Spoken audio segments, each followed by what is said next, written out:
नमस्कार दोस्तों, आपका स्वागत है हमारे YouTube channel teaching exam overload में। दोस्तों, हमने जो सीरीज़ चलाई है जिसके अंतर्गत जो सीटेट का 2022 का पेपर हुआ था दिसंबर 2022 में, जिसके पेपर जनवरी 2023 तथा फरवरी 2023 तक हुए थे, उसके अंतर्गत हम आपकी सुबह मैथ की क्लास लेते हैं तथा शाम को CDP की जो प्रीवियस ईयर पेपर रहते हैं उसके क्लास लेते हैं। तो आज हम उसके अंतर्गत 11 जनवरी 2023 को जो पेपर हुआ था उसके क्वेश्चन को हम सॉल्व करेंगे। तो सेशन को शुरू करने से पहले हमारा एक रिक्वेस्ट है कि हमारे चैनल को लाइक करें, सब्सक्राइब करें और ज़्यादा से ज़्यादा शेयर करें। चलिए फिर बिना किसी देरी के अब शुरू करते हैं। पहला प्रश्न है कि जैविकी डैश योग्यताएं जैसे कि चलना के माध्यम से हासिल हो सकती हैं, और जैविकी योग्यताएं जैसे कि लिखने के लिए किसकी आवश्यकता होती है। ऑप्शन ए है कि प्राथमिक उसके बाद परिवेश के साथ आनंददायी अंतःक्रियाएँ या द्वितीयक और स्पष्ट अनुदेशन। तो इसमें क्या हो जाएगा कि जैविकी प्राथमिक योग्यताएं जैसे कि चलना परिवेश के साथ आनंददायी अंतःक्रिया के माध्यम से हासिल हो सकती हैं, और जैविकी द्वितीयक योग्यताएं जैसे कि लिखने के लिए स्पष्ट अनुदेशन की आवश्यकता होती है। या फिर द्वितीयक, तो चलना कैसी आवश्यकता है, प्राथमिक क्या द्वितीयक? प्राथमिक है ना, तो डी कट गया द्वितीयक वाला, ए भी कट गया द्वितीयक वाला, कितने कितने बच्चे? तो इसमें क्या हो जाएगा, डी कट जाएगा और बी भी कट गया, द्वितीयक प्राथमिक बचा। दोनों प्राथमिक और स्पष्ट अनुदेशन इसमें दिया गया। इसमें क्या दिया गया, प्राथमिक और परिवेश के साथ आनंददायी अंतःक्रियाएं। तो जबकि प्राथमिक योग्यताएं जैसे कि चलना परिवेश के साथ आनंददायी अंतःक्रियाएं के माध्यम से हासिल हो सकती हैं, जबकि द्वितीयक योग्यताएं जैसे कि लिखने स्पष्ट अनुदेशन के साथ। बिल्कुल ऑप्शन नंबर ए सही है। इसमें क्या कह रहा है, थोड़ा सा क्वेश्चन की जो लैंग्वेज है टफ है, एक दो क्वेश्चन ऐसे आते हैं, लेकिन इसमें क्या था कि इसमें क्या हमें देखना था, चलना कैसी योग्यताएं हैं, प्राथमिक है तो प्राथमिक वाले पहले दो ऑप्शन ले लिए, द्वितीयक वाले काट दिए दोनों बी और डी। उसके बाद क्या, परिवेश के साथ आनंददायी अंतःक्रियाओं के माध्यम से हासिल हो सकती है ना, चलना उड़ना प्राथमिक योग्यताएं जो होती हैं वह परिवेश के साथ आनंददायी अंतःक्रियाओं के माध्यम से ही हासिल हो सकती हैं। तो ऑप्शन नंबर ए इसका सही उत्तर हो जाएगा। प्रश्न 2 है कि विकास के संदर्भ में निम्नलिखित में से कौन सा कथन सही है, बताइए। विकास पूर्ण रूप से केवल तो निगेटिव वर्ड हो जाएगा। निगेटिव, हम केवल शब्द अगर आप देख लीजिए तो वह निगेटिव है। अगर निगेटिव प्रश्न है तो वह सही हो जाएगा, लेकिन यहाँ पॉजिटिव प्रश्न है तो ये गलत हो जाएगा। विकास का क्रम विशिष्ट से सामान्य की ओर होता है, नहीं, सामान्य से विशिष्ट की ओर होता है। पहले जो विकास का होता है उसमें सामान्यता जो विकास होता है वह होता है, उसके बाद विशिष्टता उसके अंदर आती है। पहले बच्चा चलना सीखता है, उसके बाद दौड़ना आदि सीखता है ना। विकास बाहर से केंद्र की ओर होता नहीं, विकास केंद्र से बाहर की ओर होता है। विकास जो होता है केंद्र से बाहर की ओर होता है। ऑप्शन डी है क्या है, विकास सिर से पांव की ओर होता है। तो ऑप्शन नंबर डी इसमें सही है। विकास जो है वह सिर से पांव की ओर बढ़ता है, जिसे हम क्या करते हैं, सिफैलो वाला होता है वही है, उसका नाम नहीं याद आ रहा है, लेकिन ऐसे कुछ है, सिरपदोमुखी जिसको कहते हैं हिंदी में, इंग्लिश का नाम नहीं याद है, सिरपदोमुखी उसको हिंदी में कहते हैं। तो ऑप्शन नंबर डी इसका सही उत्तर हो जाएगा, विकास सिर से पांव की ओर बढ़ता है। बाकी विकास क्रम समान से विशिष्ट होता है, इसलिए ये गलत हो गया। केवल आनुवांशिकता पर निर्भर नहीं करता है, उसका परिणाम नहीं है, तो ये गलत हो गया। प्रश्न 3 है कि प्राथमिक कक्षा के बच्चों के लिए निम्नलिखित में से कौन सी प्राथमिक समाजीकरण का कारक या संस्थाएं हैं, बताइए। निकटतम परिवार, सांस्कृतिक धारणाएं, धार्मिक संगठन या मुद्रित संचार माध्यम। तो यह क्वेश्चन कल भी आया था, लगभग हर प्रैक्टिस सेट में आता है। प्राथमिक समाजीकरण की संस्था कौन सा है, परिवार होता है ना। प्राथमिक समाजीकरण की संस्था परिवार और पड़ोस होते हैं। तो ऑप्शन नंबर ए इसका सही उत्तर हो जाएगा। प्रश्न 4 है कि जीन पियाजे के संज्ञानात्मक विकास के सिद्धांत के अनुसार बच्चे किस अवस्था में चिंतन को मानसिक रूप में परिवर्तित कर सकते हैं, बताइए। चिंतन को मानसिक रूप में परिवर्तित कर रहे हैं, तो इसमें क्या हो जाएगा, सेंसरी मोटर हो जाएगा, पूर्व संक्रियात्मक, मूल संक्रियात्मक या औपचारिक संक्रियात्मक, बताइए। बच्चे क्या कर रहे हैं इसमें, संज्ञानात्मक विकास के सिद्धांत के अनुसार बच्चे किस अवस्था में चिंतन को मानसिक रूप में, चिंतन जो है उनको मानसिक रूप में परिवर्तित कर रहे हैं। तो यह किस अवस्था में हो जाएगा, मूर्त संक्रियात्मक में ये सारी विशेषताएं आती हैं। जो कठिन विशेषताएं होती हैं, अगर मैं आपको ट्रिक से बताऊं सिंपल भाषा में, तो जितनी भी विशेषताएं विशिष्ट होती हैं वह मूर्त संक्रियात्मक में आती है। औपचारिक संक्रियात्मक में सिर्फ एक विशिष्टता आती है, वो क्या होती है जानते हैं, अमूर्तता आ जाती है बच्चों के अंदर, अमूर्त चीज़ों के बारे में सीख लेता है। तो लेकिन इसमें क्या कह रहा है, चिंतन को मानसिक रूप से परिवर्तित कर देते हैं तो वह मूर्त संक्रियात्मक में होगा। अगर अमूर्त चिंतन कहते तो वह ऑप्शन नंबर डी हो जाता। लेकिन मैं आपको सिंपल बता देता हूँ कि लगभग सारी विशेषताएं, सारी संप्रत्यय, जैसे कि अपलटाववादी का गुण, मुद्रा संप्रत्यय, हाइट आदि का संप्रत्यय का गुण, ये जो होता है वह मूर्त संक्रियात्मक में ही आता है लगभग। इसको मैंने आपको पढ़ाया है, जीन पियाजे की थ्योरी बहुत अच्छे तरीके से पढ़ाई है, आप इसको देख लीजिएगा। प्रश्न 5 है कि जीन पियाजे के अनुसार हमारे मौजूदा स्कीमों में अनुभवों को लगातार सम्मिलित करने की प्रक्रिया कहलाती है। तो जो हमारा मौजूदा स्कीमा होता है उसमें लगातार सम्मिलित करने के अनुभव को प्रक्रिया क्या कहलाती है? समावेशन, समायोजन, वर्गीकरण या संकल्पना निर्माण? बताइए क्या कहलाती है? एसिमुलेशन कहलाती है ना। जो सम्मिलित कर रहे हैं तो उसमें एसिमुलेशन हो रहा है, समावेशन हो रहा है, और उसके परिवर्तित अगर कर देंगे तो क्या होता है? समायोजन हो जाता है। स्कीमा को अगर थोड़ा बहुत परिवर्तित करते हैं तो वह समायोजन हो जाता है। लेकिन यहाँ क्या हो रहा है? यहाँ लगातार सम्मिलित किया जा रहा है स्कीमा में अनुभवों को, तो क्या हो रहा है? समावेशन हो रहा है। तो ऑप्शन नंबर ए इसका सही उत्तर हो जाएगा। प्रश्न 6 है, निम्नलिखित में से कौन सा सिद्धांत सीखने की प्रक्रिया में चर्चा और वाद विवाद को बहुत महत्व देता है? तो बताइए कौन सा सिद्धांत जो है वह सीखने की प्रक्रिया में चर्चा और वाद विवाद को महत्व देता है? स्किनर द्वारा प्रतिपादित व्यवहारवाद का सिद्धांत? नहीं। कोहलबर्ग का नैतिक विकास? ये भी नहीं होगा। वाइगोत्स्की का सामाजिक सांस्कृतिक सिद्धांत या सिगमंड फ्राइड का मनोविश्लेषणात्मक सिद्धांत?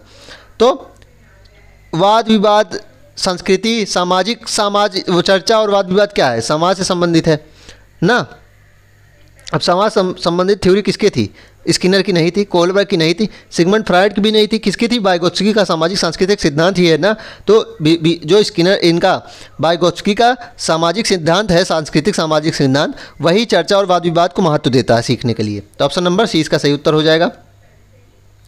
प्रश्न 7 देखते हैं कि एक विद्यार्थी को किसी सवाल से जूझते देखकर उसकी अध्यापिका उस सवाल की भाषा को सरल करने और कुछ संकेत देने का निर्णय लेती है। वाइगोत्स्की के सिद्धांत में इसे क्या कहा गया है? बताइए। इसमें तो आपको ऑप्शन देखने की भी जरूरत नहीं होगी। इसका आंसर क्या होना चाहिए? जो टेम्परेरी हेल्प की जा रही है, इसका मतलब क्या है? पाड़ दिया जा रहा है ना, पाड़ दिया जा रहा है। पाड़ क्या कहते हैं? स्कैप फोल्डिंग। तो ऑप्शन नंबर सी इसका सही उत्तर हो जाएगा। प्रश्न 8 है, कोहलबर्ग ने बच्चों एवं वयस्कों में नैतिक तर्क का मूल्यांकन के लिए किसका उपयोग किया? बताइए। परिकल्पित स्थितियों की, कागज कलम आधारित परीक्षा की, चित्रकला का या रिपोर्ट कार्ड का? बताइए। 8वीं का प्रश्न का उत्तर बताइए। पेपर पेन टेस्ट की बात की थी उन्होंने? नहीं।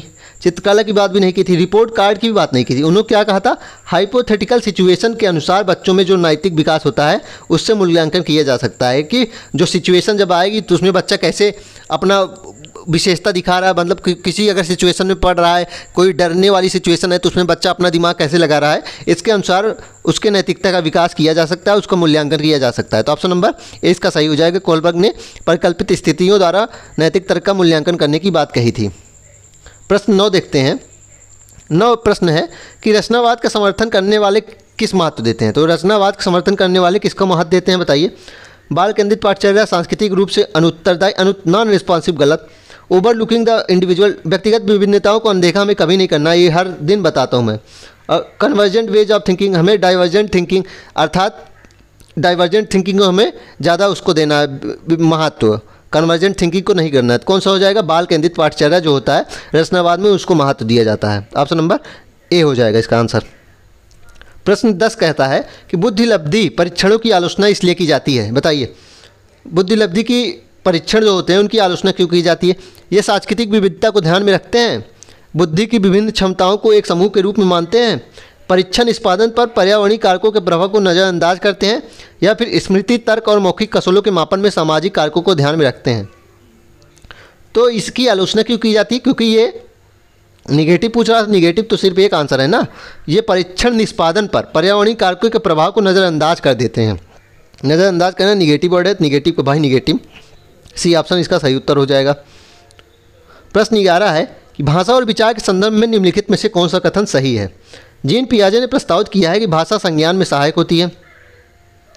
वाइगोत्स्की ने प्रस्तावित किया है कि भाषा का चिंतन पर कोई प्रभाव नहीं होता है।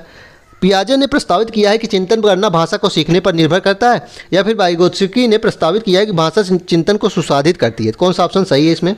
बताइए। प्रश्न 8 में प्रश्न 11 में कौन सा ऑप्शन सही हो जाएगा? बताइए इसका। वाइगोत्स्की ने क्या किया, कहा है कि भाषा जो है वह चिंतन को सुसाधित करती है। यही बात सही है।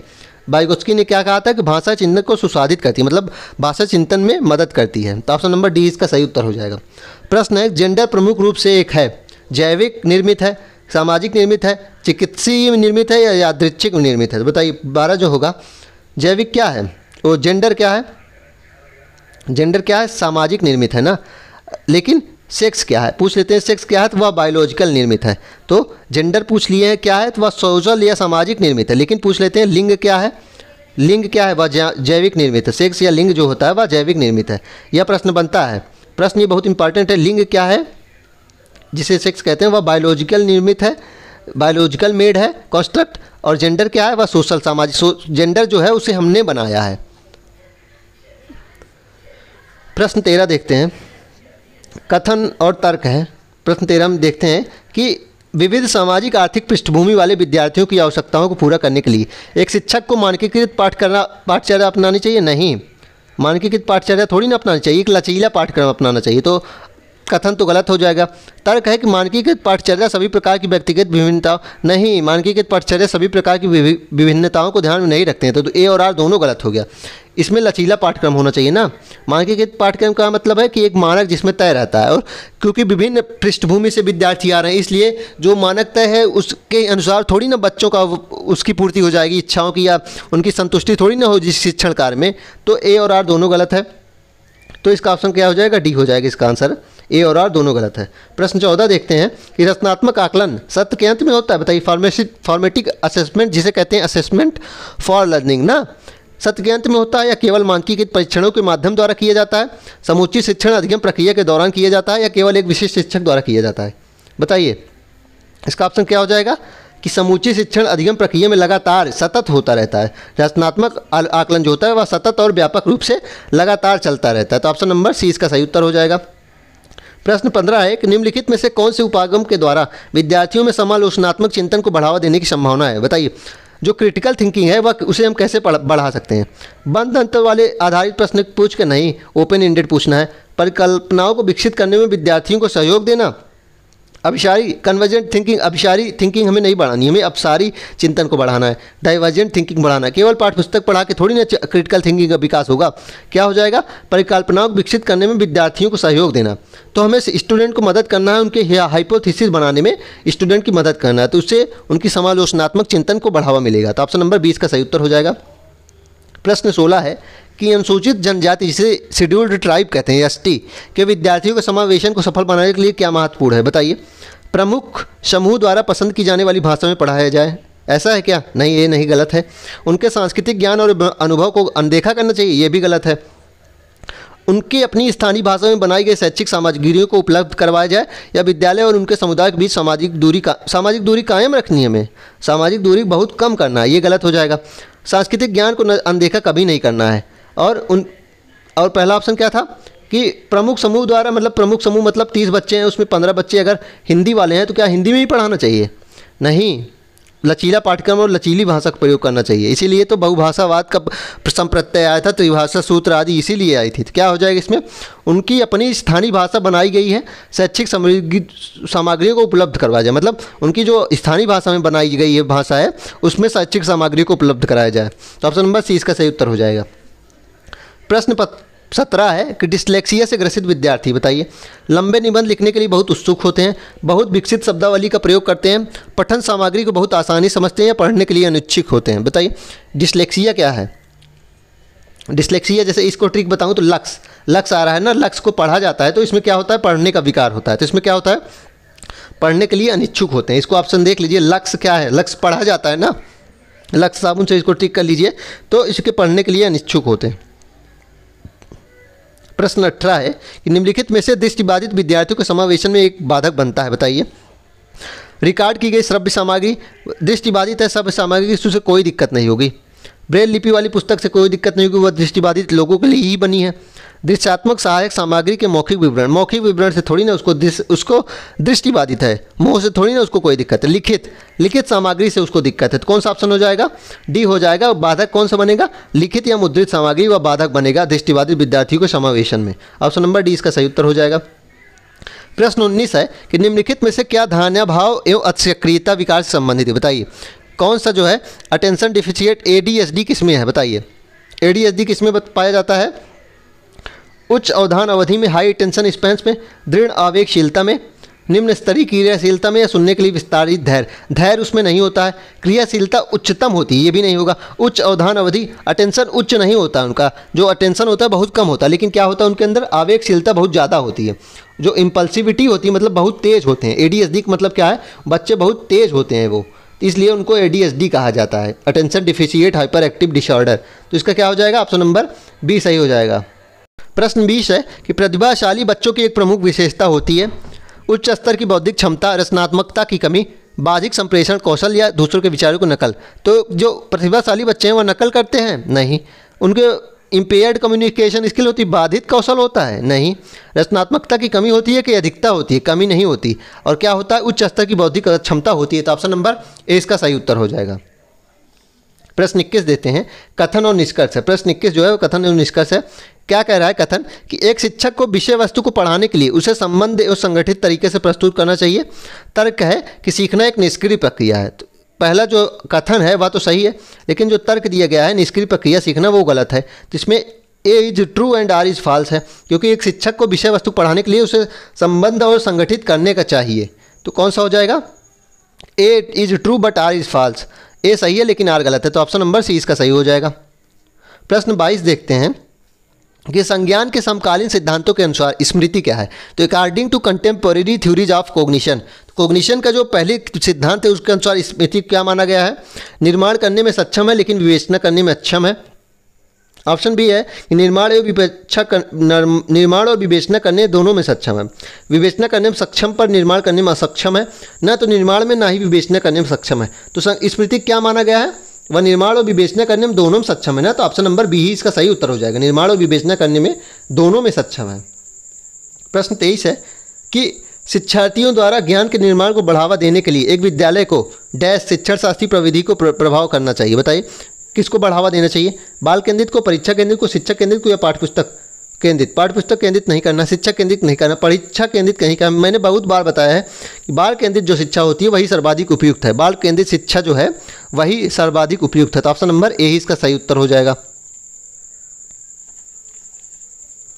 प्रश्न 24 है कि निम्नलिखित में से अधिगम दिशा निर्देश के लिए कौन सा सार्वभौमिक अभिविकल्प का हिस्सा नहीं है। बताइए कौन सा अधिगम निर्देश के लिए कौन सा सार्वभौमिक अविकल्प का हिस्सा नहीं है। Which of the following is not a part of universal design for learning guidelines.